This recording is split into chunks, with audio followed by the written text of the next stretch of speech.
नमस्कार. लाडक्या बहिणींसाठी महत्त्वाची बातमी आहे. लाडक्या बहिणींना ई-के-वाय-सी सरकारने बंधनकारक केलेली आहे. राज्यातील सर्व लाडक्या बहिणींना ई-के-वाय-सी केल्यानंतरच लाडक्या बहिणींच्या खात्यामध्ये पुढील हप्त्याचे पैसे जमा होणार आहे.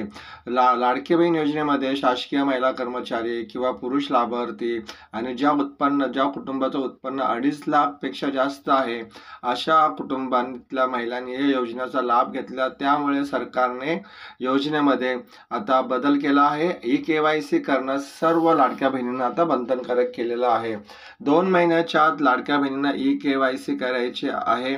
जर तुम्ही असं केलं नाही, ई-के-वाय-सी जर लाडक्या बहिणीने केली नसेल तर लाडक्या बहिणी ह्या योजनेमध्ये अपात्र ठरणार आहे.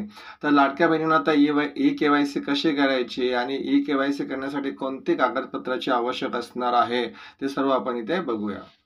लाडक्या बहिणींना आता ई-के-वाय-सी कसे कराल प्रमाणीकरण. तर लाडक्या बहीण योजनेचा लाभ घेणाऱ्या महिलांनी सर्वात अगोदर लाडकी बहीण महाराष्ट्र.gov.in या संकेतस्थळावर जाऊन ई-के-वाय-सी बॅनरवरती क्लिक करायचे आहे. यानंतर आधार प्रमाणीकरण करण्यासाठीचा फॉर्म भरल्यानंतर OTPच्या लिंकवर क्लिक करायचं आहे. त्यानंतर ई-के-वाय-सी आधी झाले आहे की नाही हे स्पष्ट होईल. लाभार्थीचे नाव यादीत आहे की नाही याची तपासणी संकेतस्थळावर होईल. नसल्यास आधार क्रमांक मुख्यमंत्री माझी लाडकी बहीण योजनेच्या पात्र यादीत नाही असा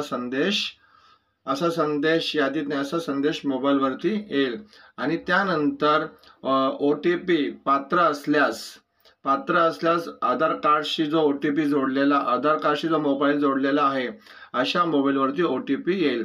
हा OTP टाकताच पती किंवा वडिलांचा तुम्हाला इथे आधार कार्डचा नंबर भरावा लागेल आणि तो नंबर भरल्यानंतर इथे पुढील प्रोसेस होईल. आणि जर तुम्ही ई-के-वाय-सी 2 महिन्याच्या आत केली नाही तर तुमचे येणारे पैसे बंद केल्या जातील.